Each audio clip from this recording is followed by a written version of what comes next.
হা, ইচিং বিচিং চিচিং চা। আজকে ইন্ডিয়া আর পাকিস্তানের খেলা। হা হা, ভাগে ভাগে লড়াই হবে। কে যে জিতবে আজকে কেউ বলতে পারছে না। হা হা, ধিন তাক তাক চিতা চিতা। ইতিহাসের পাতায় আজকে হয়তো আরেকটা ইতিহাস লেখা হবে। হ্যাঁ, এক সেকেন্ড, রোহিত শর্মা দাদা ফোন দিয়েছে। হ্যাঁ দাদা, রোহিত শর্মা দাদা বলেন। হ্যাঁ,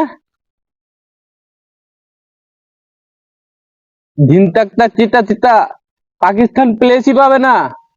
এটা কি বললেন দাদা? পাকিস্তান তো এমনিতেই অসহায় হয়ে গেছে। হ্যাঁ, বাবর আজমের কি অবস্থা? হ্যাঁ, একটু পর হ্যাঁ হ্যাঁ দাদা, বাবর আজমকে একটু ফোন দিচ্ছে। দাদা, তাতে কি আজকে কি করবেন আপনারা?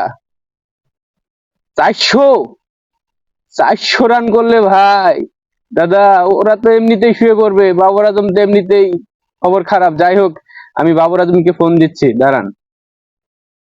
আবার বাবর আজম। হ্যালো বাবর আজম। হ্যাঁ, কি অবস্থা তোমার?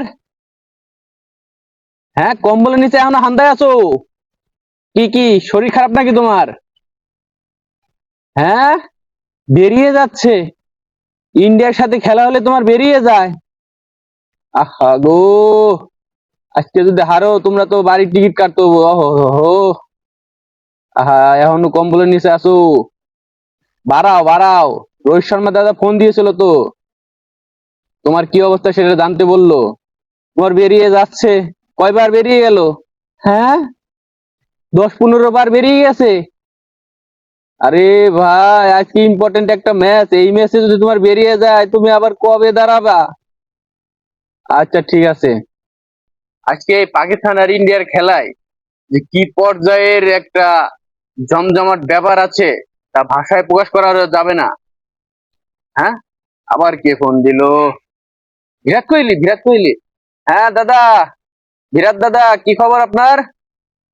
হ্যাঁ, একদম রেগে মেগে আছেন? কেন দাদা? হ্যাঁ, পাকিস্তানকে হারানোর জন্য মরিয়া উঠেছেন? ওরে দাদা, আপনিও এভাবে বলছেন? হ্যাঁ, রোহিত শর্মা দাদা ফোন দিয়েছিল, সে বলছে রান করবে 400। হ্যাঁ, আপনার কি অবস্থা? হ্যাঁ, আপনি 100 মারবেন? দাদা, আপনি যদি 100 মারেন, শুভমান গিল তো 100-এর উপরে আছে, তাহলে পাকিস্তানের অবস্থা তো আজকে করুণ হয়ে যাবে দাদা। একটু কম্প্রোমাইজ করে খেলবেন, হ্যাঁ দাদা। হ্যাঁ, কোনো কম্প্রোমাইজ নাই? দাদা, একটু আমাদের কথা ভাবে দাদা, আমরা তো আপনার পাশের দেশ, বাংলাদেশ।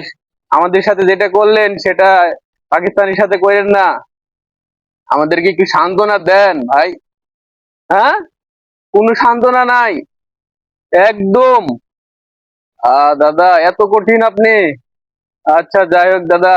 হ্যাঁ, আচ্ছা আচ্ছা আচ্ছা দাদা। হ্যাঁ, সবাই যদি ফর্মের তুঙ্গে থাকে তাহলে পাকিস্তানের অবস্থা তো করুণের পরে করুণ হয়ে যাবে। এমনিতে বাবর আজমের বেরিয়ে যাচ্ছে, জানি না রিজাউনের কি অবস্থা। যাই হোক, we are wait for India and Pakistan match. Bye bye.